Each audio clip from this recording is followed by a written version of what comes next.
बड' लेटेस्ट आपडेटआव बयखौबो बरायबाय। दिनैनि रादाबखौ फरायदों आं प्रमद खाख्लारि।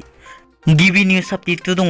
क'क्राझार जिल्लानि सिङाव थानाय देबरगाव गोजौसिन फरायसालियाव हा सिङाव फबना दोनखोमानाय माइरं जावखांदों।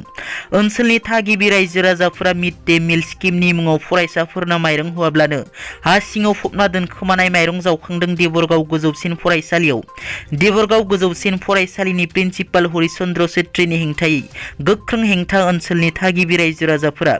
मिथिनो मोननाय बादिब्ला गोबाव समनिफ्रायनो देबरगाव गोजौसिन फरायसालिया फरायसाफोरनो सानजौफुनि जाग्रा आदारखौ जाहोयैनि जाहोनाव फरायसाफोरनि बिमा बिफाफोरा इसिं सुलुंनिफ्राय मिथिनो मोननायनि उनाव सिग्रोमनायनि गेजेरजों थांनाय माखासे सान सिगांबो गोबां मिड डे मिलनि माइरंखौ जावखांनो मोनखांबाय होननानै रायजो राजाफोरा फोरमायो। बे फबना दोनखोमानाय माइरंखौ खमैबो 17 कुइन्टेलसो जागोन होनना मिथिनो मोननाय जादों। बेराफारसेथिं देबरगाव गोजौसिन फरायसालिनि बिबुंगोरा हरिचन्द्र छेत्रीया फोरमायो दि अखानि दै नांनानै माइरंआ गाज्रि जानायनि जाहोनाव बेबायदि खालामनो गोनां जादों होनना। गलाघाट जिल्लायाव मोनसे दुखुनांथाव जाथाया जालाङो। गलाघाट जिल्लानि सिङाव थानाय थिकियालाव मोनसे गिख्रंथाव जाब्रबथाय।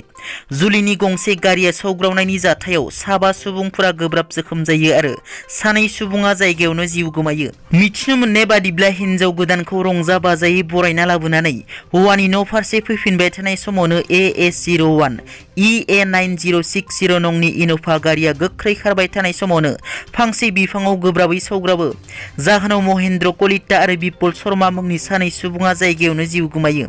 गुबुन जोखोम जानाय 7 सुबुंफोरखौ देहा फाहामसालियाव थिसननाय जायो। बे दुखुनांथाव जाथाया दिनै सोरांसि समावसो जायो। बर' सावथुन मुलुगनि सावथुन दिहुनगिरि बयजोंबो अनसायजानाय मिथिजानाय सपन कुमार ब्रह्मनि बेसेन गोसा पस्ट। बिथाङा दानि सोलिबाय थानाय माखासे जेंनानि सायाव ससियेल मिडियानि गेजेरजों मोनसे पस्ट होदों। बिथाङा लिरोदि गोरोबना थांना थानानै गासिबो मोन्थायफोरखौ गुबुन हारिजों समान समान रानजोबनांगौब्ला बर' हारिया गाव हारसिंल' सोमावसारना मा मुलाम्फा जाखो? रोजा रोजा एसेबां बुरजा बर'फोरा सोमावसारनायाव जिउ गारनानै मा मुलाम्फा जाखो?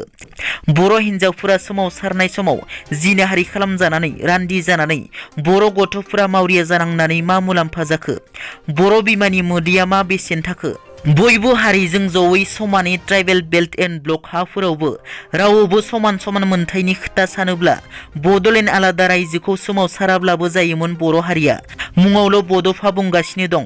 नाथाय बर' हारिनि दैदेनगिरिफोरा बड'फानि बर' हारिनि सायाव साननायखौ सोर बेसेबां मान होनो रोंफेरदों? उदालगुरि जिल्लायाव गिख्रंथाव जाब्रबथाय। बे जाब्रबथायाव सासे बर' सेंग्रानि जिउ खहा जायो।